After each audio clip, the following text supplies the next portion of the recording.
बिस्मिल्लाहिर्रहमानिर्रहीम। शुरू अल्लाह के नाम से जो बड़ा मेहरबान नहायत रहम वाला है। अस्सलाम वालेकुम।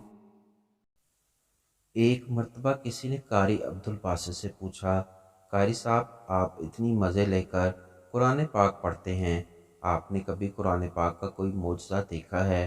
वो कहने लगे, कुरान पाक का एक मोजज़ा? मालूम नहीं, मैंने कुरान पाक के सैकड़ों मोजज़े अपनी आंखों से देखे हैं। उन्होंने कहा, कोई एक तो सुना दीजिए। तो ये वाक़या उन्होंने खुद सुनाया।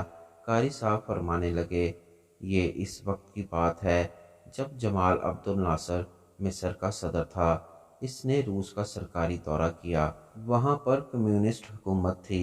इस वक्त कंपोजियम का तोती बोलता था। दुनिया इस सुरख इनकलाब से घबराती थी। जमाल अब्दुल नासर वहाँ पहुँचा। इसने वहाँ जाकर अपने मुल्क के अमूर के बारे में कुछ मुलाकातें कीं। मुलाकातों के बाद उन्होंने थोड़ा सा वक्त तबादला ख़यालात के लिए रखा हुआ था। इस वक्त वो आपस में गप्पे मारने के लिए बैठ गए।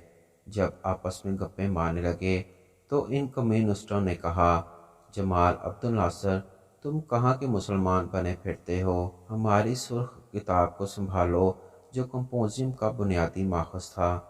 तुम भी कम्युनिस्ट बन जाओ। हम तुम्हारे मुल्क में टेक्नोलॉजी को रोशनास करा देंगे। तुम्हारे मुल्क में साइंसी तरक्की बहुत ज़्यादा हो जाएगी और तुम दुनिया की तरक्की याफ्ता मुल्कों में शुमार हो जाओगे। इस्लाम को छोड़ो और कंपोजियम अपना लो। जमाल अब्दुल नासर ने उन्हें इस बात का जवाब तो दिया सही, मगर दिल को तसल्ली ना हुई। इतने में वक्त ख़त्म हो गया और वो वापस आ गया, मगर दिल में कसक बाकी रह गई कि नहीं, मुझे इस्लाम की हकानियत को और भी ज़्यादा वाज़िया करना चाहिए था। जितना मुझ पर हक बनता था मैंने इतना अदा नहीं किया। 2 साल के बाद जमाल अब्दुल नासर को एक मरतबा फिर रूस जाने का मौका मिला। कारी साहब फरमाते हैं कि मुझे सदर साहब की तरफ से लेटर मिला कि आपको तैयारी करनी है और मेरे साथ रूस मास्को जाना है। कहने लगे कि मैं बड़ा हैरान हुआ कि कारी अब्दुल बासित की ज़रूरत तो पड़े सऊदी अरब में, अरब इमारात में, पाकिस्तान में जहाँ मुसलमान बसते हैं, रूस मास्को जहाँ खुदा बेजार लोग मौजूद हैं, बेदीन लोग मौजूद हैं, वहाँ कारी अब्दुल बासित की क्या ज़रूरत पड़ गई। खैर तैयारी की और मैं सदर साहब के हमरा वहाँ पहुँचा। वहाँ उन्होंने अपनी मीटिंग मुकम्मल की। इसके बाद थोड़ा सा वक्त तबादला ख़यालात के लिए रखा हुआ था। फरमाने लगे कि इस मर्तबा जमाल अब्दुल नासर ने हिम्मत से काम लिया और इनसे कहा कि ये मेरे साथी हैं जो आपके सामने कुछ पढ़ेंगे, आप सुनिएगा। वो समझ ना पाए कि ये क्या पढ़ेगा। वो पूछने लगे कि ये क्या पढ़ेगा। वो कहने लगे कि ये कुरान पाक पढ़ेगा। उन्होंने कहा, अच्छा पढ़िए।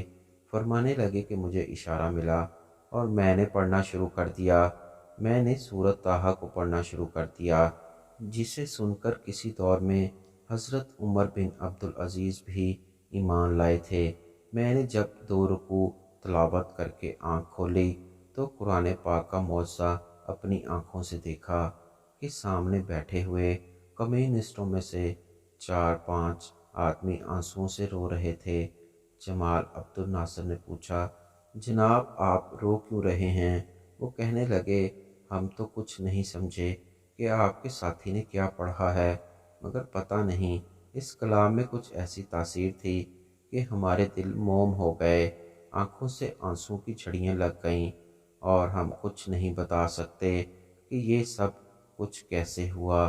सुबहान अल्लाह, जो कुरान पाक को मानते नहीं, कुरान पाक को जानते नहीं, अगर वो भी कुरान पाक सुनते हैं तो अल्लाह ताला इनके दिलों में भी तासीर पैदा कर दिया करते हैं।